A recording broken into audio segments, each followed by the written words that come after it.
नमस्कार, सुजाता सावंत रेसिपी या चॅनलमध्ये तुमचे मनापासून स्वागत आहे. नागपंचमीला विशेषतः केला जाणारा पदार्थ म्हणजेच कानिवल्या, नेवऱ्या, तर कुठे उकडीचे मोदक असेही बोलले जाते.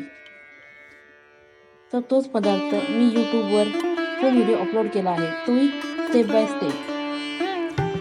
धन्यवाद माझी रेसिपी बघण्यासाठी. आवडल्यास लाईकही करा, सबस्क्राईबही करा आणि शेअरही करा. धन्यवाद.